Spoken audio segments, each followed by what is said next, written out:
시작해도 되겠습니까? 네, 반갑습니다. 저는 다원 수학에서 수학 가르치고 있는 김정래라고 하고요. 오늘 처음으로 인사드립니다. 반갑습니다. 저는 31살이에요. 처음으로 말씀을 드리는 것 같아요. 92년생 잔나비띠입니다. 그렇게 안 보이죠? 이상하네요, 반응이. 네.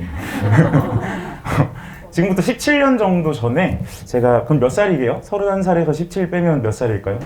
14살인가요?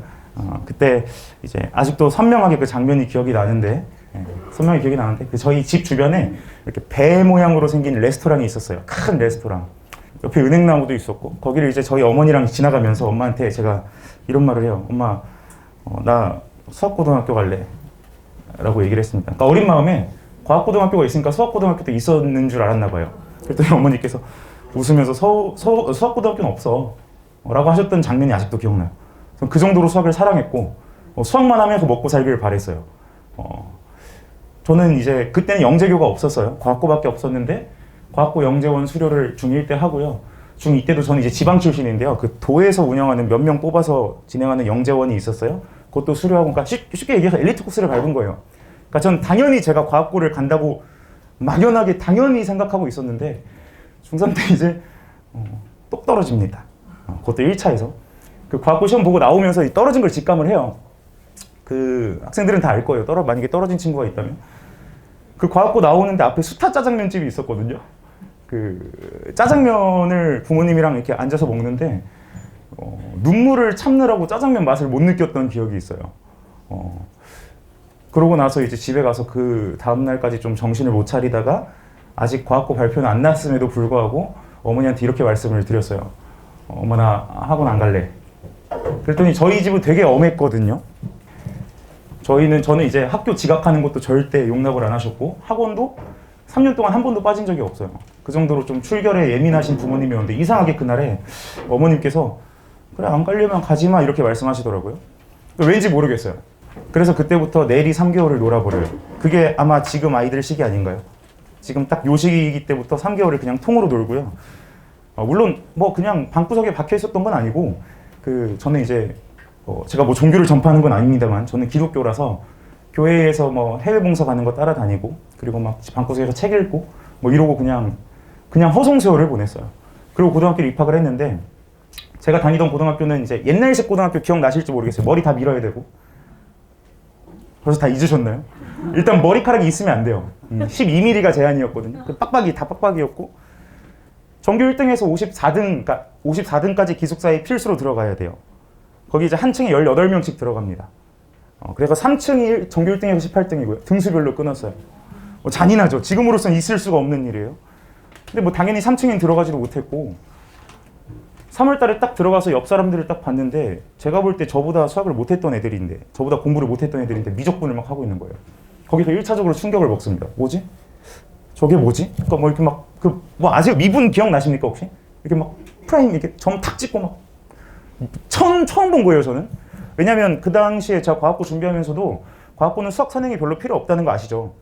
고1 정도까지 거만 하고 안 했거든요 선행을. 거기서 충격을 받아요. 두 번째는 누구나 가지고 있는 약점이 있죠. 근데 저는 영어였거든요.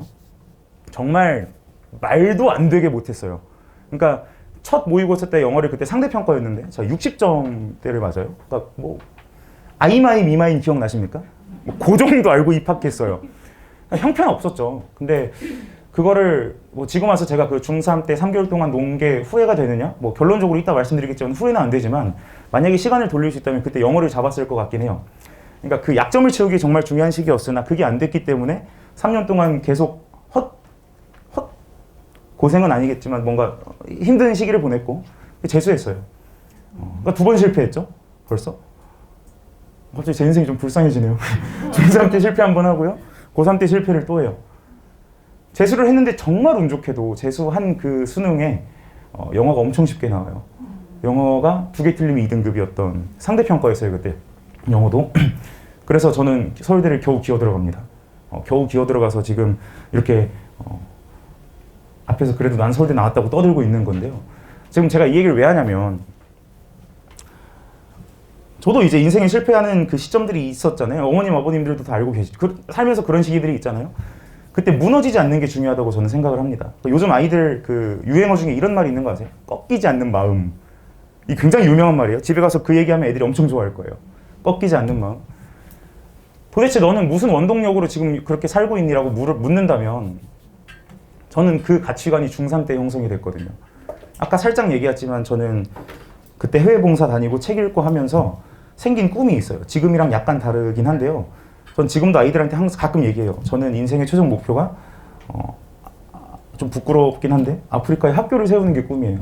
그게 제 최종 목표고 사실은 원래 의대 가는 게 꿈이었어요. 그래서 저는 고등학교 1, 2, 3학년 학생부에 다 제 장래 희망은 의사로 적혀 있고 제 꿈도 국경 없는 의사회에 들어가는 게 꿈이었어요. 근데 물론 지금은 오해하지 마세요. 저 의대 못 간 거 아니에요. 저 수능이 전 과목에서 4개인가 밖에 안 틀려서 그 당시는 뭐 영어도 상대평가고 과탐도 과목이 많았고 그 정도면 잘 본 편이에요. 네, 서울대 차석으로 들어갔어요. 자랑 좀 하고. 네, 어쨌든 의대를 못 간 건 아니지만 어쨌든 지금이랑은 약간 다르지만 제가 지금 가지고 있는 인생의 최종 목표, 제가 뭐 그래요. 네, 인생의 최종 목표가 그때 형성된 것 같아요. 그럼 지금 아이들 딱 그 나이 때인데 가끔 아이들이랑 상담하다 보면 되게 안타까울 때가 있어요. 그 성적 만능주의, 학벌 만능주의에 빠져 있는 애들이 되게 많아요. 대학이 전부가 아님을 아무리 강조를 해도 이해를 못 합니다. 저한테 오히려 이래요. 선생님, 서울대 나왔으니까 속 편한 소리 하시죠. 이래요. 그러면 어떤 아이는 선생님, 저는 치팅을 써서라도 시험 잘 보고 싶어요. 이래요. 정말 무섭거든요. 인생을 저보다 훨씬 많이 사셨으니 아시잖아요. 대학이 인생의 전부가 아닌 거를. 그 이후에 삶을 대하는 관점이나 태도가 더 중요하다는 걸 아실 거고 대학이 인생의 목표가 되는 순간 대학을 들어가고 나서는 목표가 없어요. 다시 그 목표 찾느라고 4년 동안 고생하죠. 군대 가서 찾는다고요? 10중, 10중, 8, 9은 잘 모르겠어요, 저는. 그래서 어렸을 때 가치관이 제대로 서는 게 제일 중요하다고 생각을 해서 저는 우리 아이들도 수업 시간에 도방특강이 어제 종강했거든요. 아마 수강한 친구들한테 물어보면 제가 입버릇처럼 얘기해요. 행복해야 돼. 공부가 다가 아니야. 행복해야 돼. 거기에 공부를 못했을 때 네가 좋은 대학 못 갔을 때 불행할 것 같으면 공부를 해. 근데 행복한 게 우선이야 라고 항상 얘기를 합니다. 저는 아이들이 일단 성공적으로 좀 행복한 인생을 사는 게 가장 중요하다고 생각하는 사람이고 중간에 넘어지는 시기가 분명히 와요. 이게 안 오는 학생 없어요. 거기서 일어나는 게 중요하거든요. 근데 그 생각의 코어, 가치관의 코어가 없는 친구들은 픽픽 쓰러지면 그때부터 그냥 축축축축 다시 일어나는 힘이 없어요. 그러니까 그게 더 중요하다고 생각하는 사람이기 때문에 제가 이런 가치관을 갖고 아이들을 가르친다는 거를 말씀을 한 번쯤 드리고 싶었어요. 저는 아이들이 지금 시기에 공부가 다인 시기라고 생각하지 않습니다. 고등학교 들어가면 그 스케줄 아시죠? 지금 아이가 첫째가 아니면 아시죠? 애들 눈도 못 떠요. 거의 학원, 학교, 시험 공부하느라 진짜 3년 동안 정신을 못 차려요. 그 안에서 자기 꿈에 대한 생각을 할 시기가 오기가 힘들죠. 그래서 지금 3개월 동안 솔직하게 진짜 닦아놓고 저 이거 설명하고 내려가다 혼날 수도 있어요. 왜 이런 얘기 했니? 근데 저는 사실 공부가 우선인 시기는 사실은 아니라고 생각합니다. 그래서 저도 저랑 같이 공부하게 되면 계속 얘기할 거예요. 너 왜 공부해? 너 지금 왜 공부하는 거야? 너 뭐 때문에 공부해? 좋은 대학 가려고요. 좋은 대학 가려고? 좋은 대학 가면 뭐가 좋을까? 돈 많이 벌려고요. 돈 많이 벌어서 뭐 할 거야? 거기부터 보통 애들이 대답 못해요. 반포자에 살려고요. 이럽니다. 본인이 인생의 궁극적인 목표가 뭐고 왜 공부하는지를 알아야 된다고 저는 생각을 하는 사람이라는 걸 한 번 더 강조를 드리고요.